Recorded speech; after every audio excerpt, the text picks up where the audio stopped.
People do not know how much they depend on the survival of this ecosystem. So when people say they want to come in and cultivate, or they want to come in and grow commercial plantations, I know that they are digging their own graves.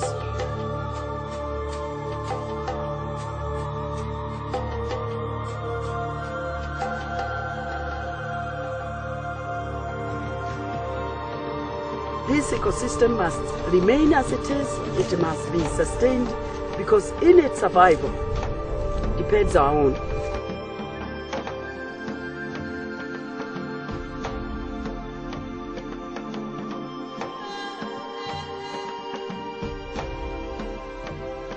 Wangari Maathai was the first woman in East and Central Africa to obtain a PhD.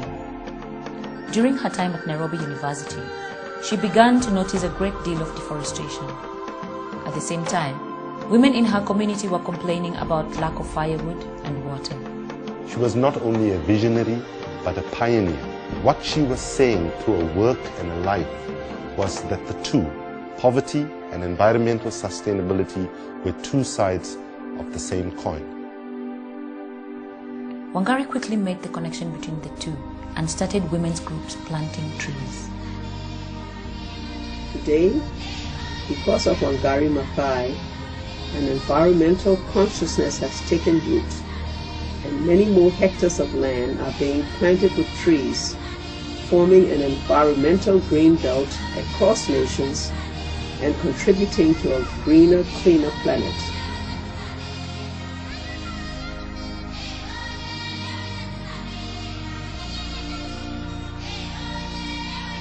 She blazed a trail for women's rights, for democracy, and most of all, for a green environment.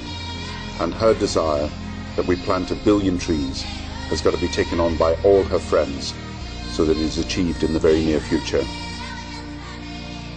The movement started as a tree planting campaign, but it was a lot more than just the planting of trees. It gave people a reason to stand up for their rights. Their environmental rights, their women's rights, and their human rights. The little grassroots people, they can change this world.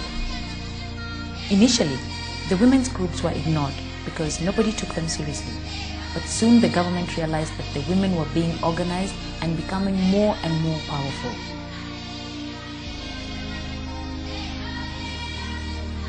In 1992, Wangari organized a hunger strike in Uhuru Park to push the government to release political prisoners. The women, attacked by the police, refused to give up and continued their protest for 11 months.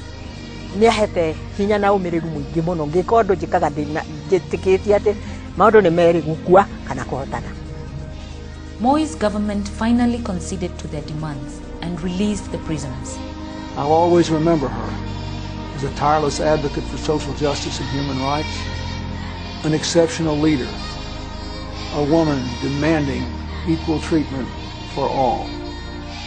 When President Moi was discovered to be giving away public land, parts of Karura Forest, to politicians in his government, Wangari decided to fight the development.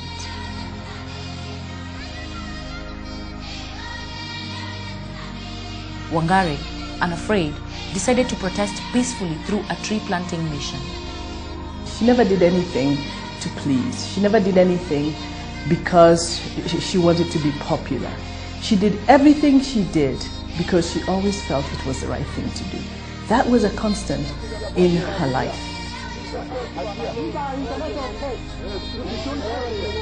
It's a very sad saga that we have a government in this country that is actually overseeing the destruction of forests and the grabbing of public land.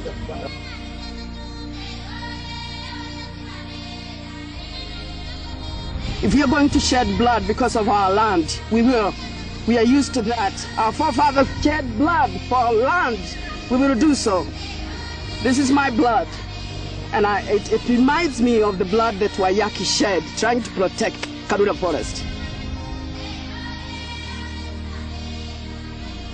Her indomitable spirit enabled her to transcend barriers of every kind and description, to inspire the rest of us to walk in her footsteps. The peace we don't have quite often in many places is because we have destroyed these resources. Sometimes we are just violent against each other. Human beings is a strange species because sometimes it turns on itself and destroys itself.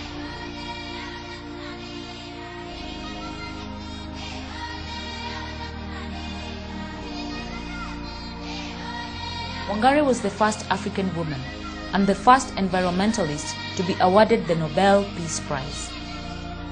She was involved in the struggles for human rights, democracy, and environmental conservation. She was a true leader in those areas and an absolutely worthy winner of the Nobel Prize.